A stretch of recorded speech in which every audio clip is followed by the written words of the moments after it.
My name is Victoria, and I'm in my 30s working at a company. I married my husband, Tom, about 2 years ago. We didn't have our wedding at my request, but I was perfectly happy because I never thought I'd get married. Recently, my older sister, Rachel, contacted me to say she's having her wedding. You didn't even have your wedding, did you? Poor thing.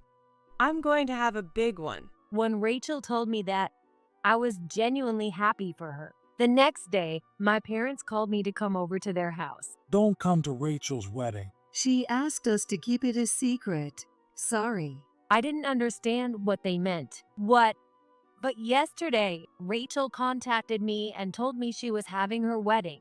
Even after hearing my words, my parents didn't change their expressions and said, She must have been really happy. She just had to tell you. But she didn't say she was inviting you, right? You're too plain, and she doesn't want you there. Rachel likes flashy and beautiful things.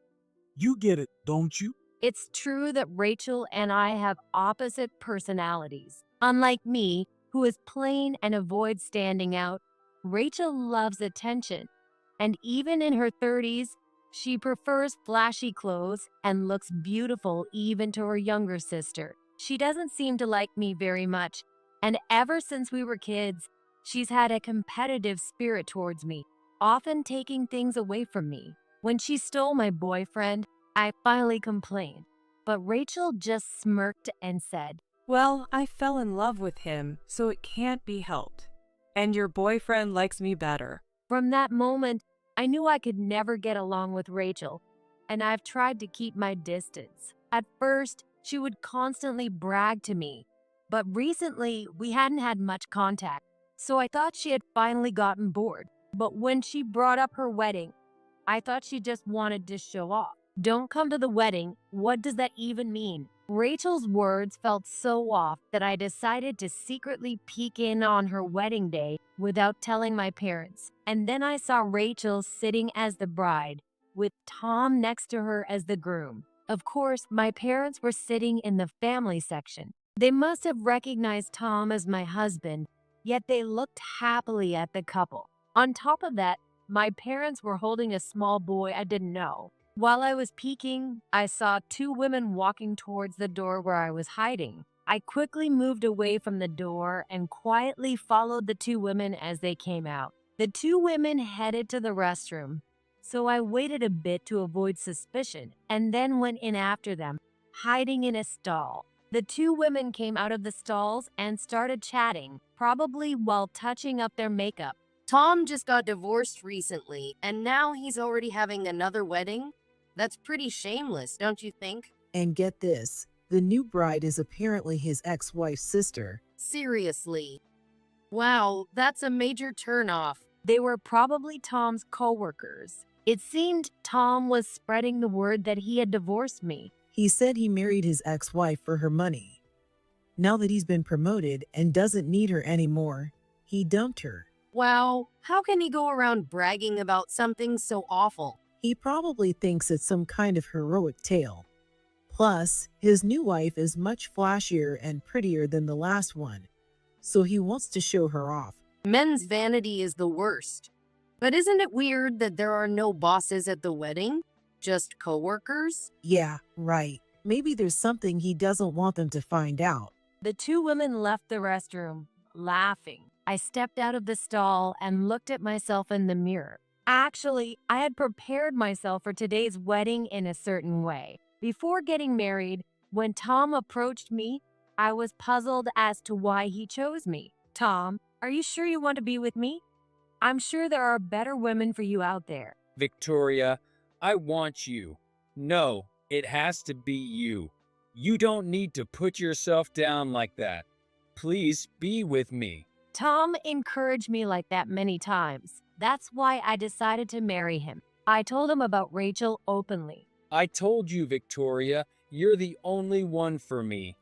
Don't worry. But I trusted Tom when he said that with a smile. However, this is the result. Tom changed so much after we got married that he seemed like a different person. He stopped doing any housework, and although he used to let me know when he was working late, after we got married, He sometimes didn't contact me and stayed out all night. Hey, could you at least let me know if you're going to be home late? It's not my fault.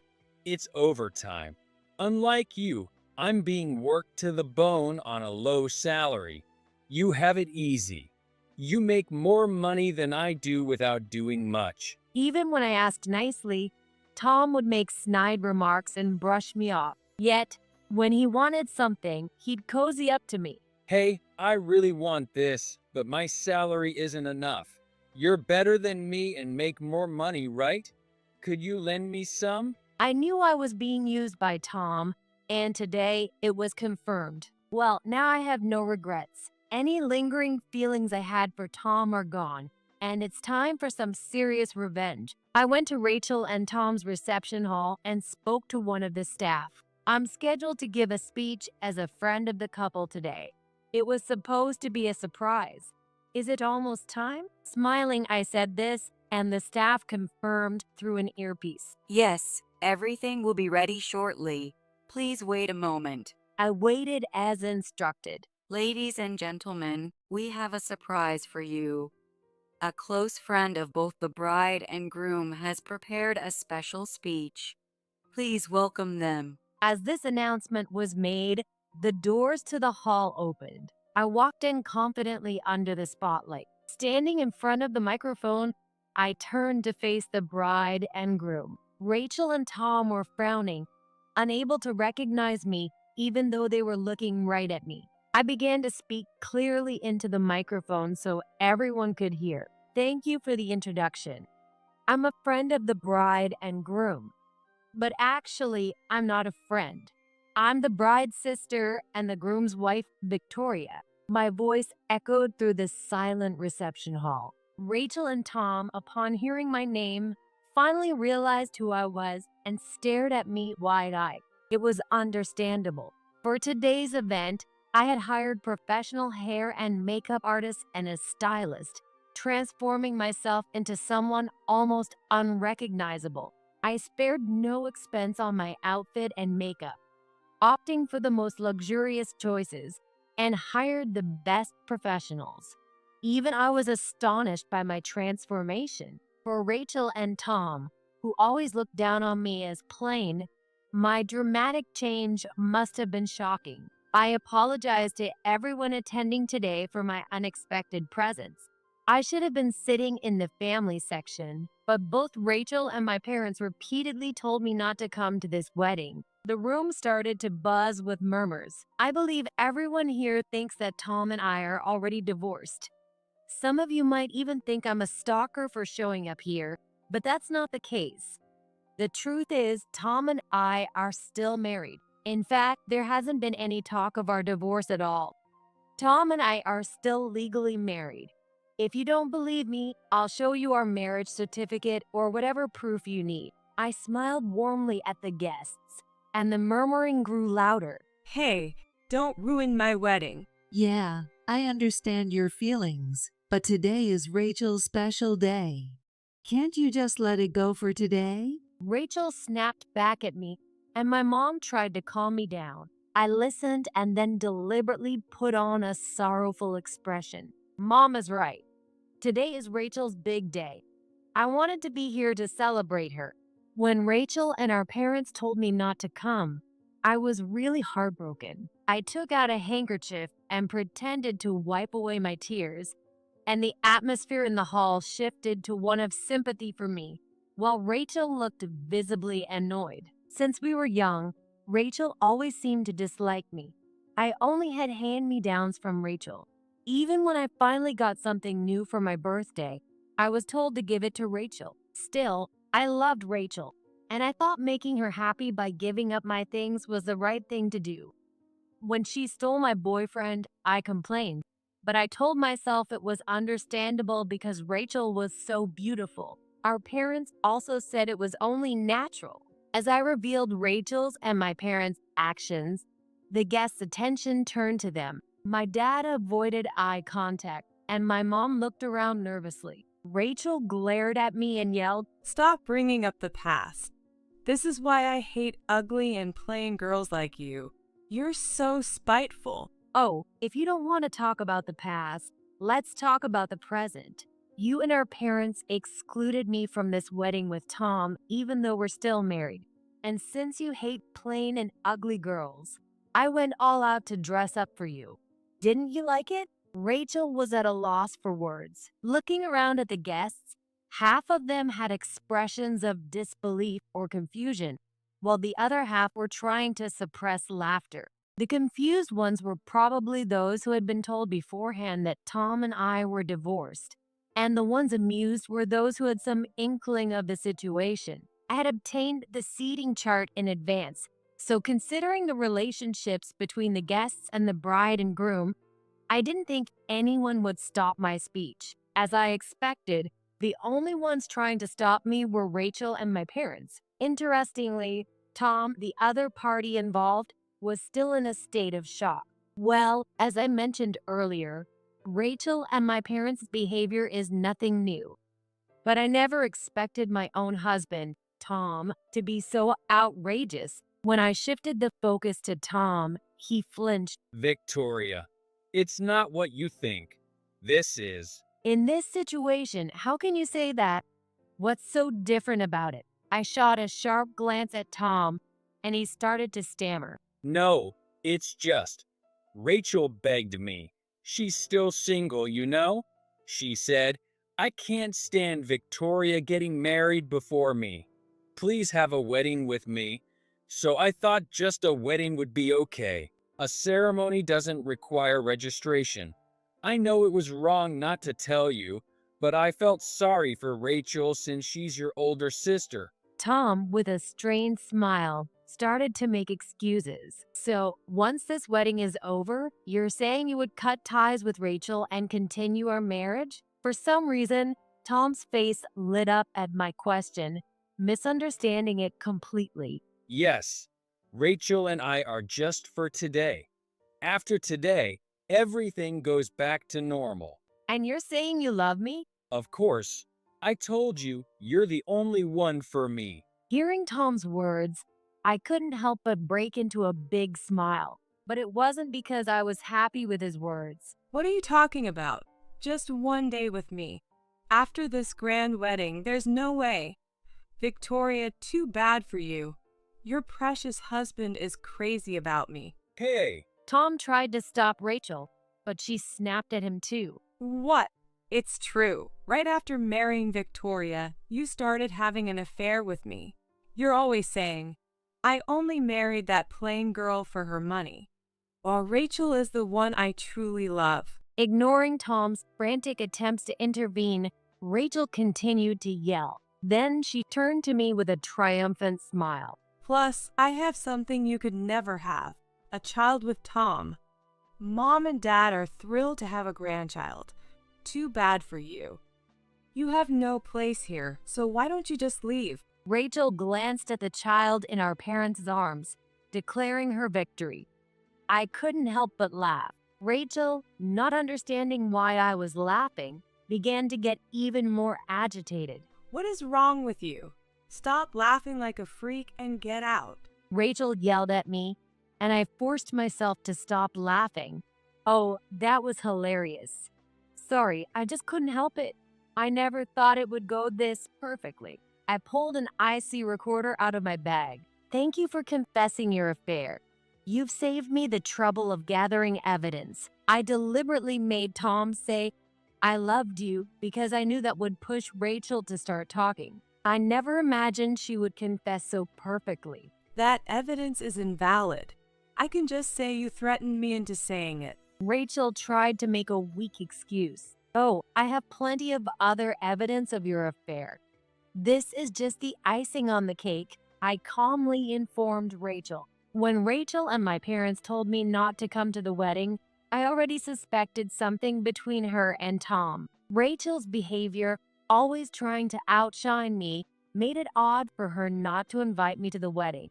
It was easy to imagine her trying to steal Tom to feel superior. The private investigator I hired quickly gathered evidence of Tom and Rachel's affair. I had known about the wedding, but until today, a part of me still wanted to trust Tom. However, seeing him sitting proudly in the groom's seat destroyed any lingering affection or trust I had, and I was ready for my counterattack. Rachel, get ready to pay the alimony for your affair. By the way, if you have a hidden child, the alimony amount increases. So be prepared. Rachel started yelling again. No way. Why should I pay you? Ignoring Rachel's complaints, I moved on to the next part. Now it's time for the next surprise. Since I came here as a surprise guest, I have another surprise prepared. Here they are. As I called out loudly, the main doors opened and 5 women entered the hall. The 5 women, all in their 20s, varied in appearance. Some had long hair, some short, some were cute, and some had a strong, beautiful look. At first glance, they didn't seem to have much in common, but I didn't miss Tom's sudden change in expression when he recognized them. So, can anyone guess who these women are? There was no response from the room. Only Tom's eyes were darting around nervously. Even Rachel, who had been yelling earlier, furrowed her brows in suspicion. Tom, you know all of them, don't you? I said with a cheerful smile, and Tom visibly tensed. The answer is, they are all Tom's girlfriends. What? Rachel was the first to react to my words. Clearly, she hadn't known. When I hired a private investigator to look into Tom and Rachel, I was shocked to find out there were 5 other women involved. It's bad enough that he was cheating with Rachel, but finding out there were 5 more really surprised me too. By the way, some of them were misled into thinking he was single, and others knew it was an affair but were promised marriage. Each one of them was told, "You're the only one for me. I love you." All 5 women looked at Tom with teary or angry eyes. Tom's face contorted in fear. What is going on here? Rachel screamed hysterically, blaming Tom. The 5 women also surrounded Tom, closing in on him. Get out of here. This is my and Tom's wedding. You were just flings. You're just a mistress too, since you're not legally married. Rachel and one of the mistresses were yelling at each other, while the other 4 women crowded around Tom. Tom tried to placate everyone with a strained smile, looking terrified. I watched the 7 of them for a while, curious to see what would happen next. You only received words of love. Unlike you, I have the ultimate proof of love, a child with Tom. I did what even his wife, Victoria, couldn't do. That makes me different from all of you. Rachel looked triumphantly at the rest of us, while the 5 women grimaced in frustration. I remained calm. By the way, before Tom and I got married, we had a premarital checkup. Everyone turned to me with surprised faces as I began to speak. What are you suddenly talking about? Rachel snapped, but I continued. We both went for the checkup, but I went alone to hear the results because Tom said it was fine for me to handle it. We were both healthy, but there was one issue Tom didn't know about. What? Tom, taken aback, looked more shocked than I expected. What do you mean? Why didn't you tell me right away? Am I sick? Tom seemed to think he had a serious illness. I calmly corrected him. No, like I said, we're both healthy. But there was one issue with Tom's fertility test. Tom, you have azoospermia. The previously noisy hall fell completely silent at my words. What? Azoospermia? Me? That's a lie, right? You're just saying that to get back at me because I was horrible to you. Tom couldn't accept the truth, but I decided to make him face reality. Sure, I'm getting back at you, but unfortunately, this is true. I even brought the medical report with the test results. Do you want to see it for yourself? I threw the envelope containing the medical report towards the groom's seat. The envelope fell short of the groom's seat due to the distance, but Tom pushed past the women to pick it up. His hands were shaking as he pulled out the report. It really says, I have azoospermia. In disbelief, he kept reading the report over and over. It was my idea to have a premarital checkup. When I was about to marry Tom, I thought it would be unfair to him if there was something wrong with my body. If I'm infertile, Tom, you can leave me and have kids with someone else. I had confided in Tom before the checkup. Kids or no kids, it doesn't matter to me. It's you I want to be with, Victoria. But knowing our health status is important, so I'll take the test with you. We ended up getting the premarital checkup together.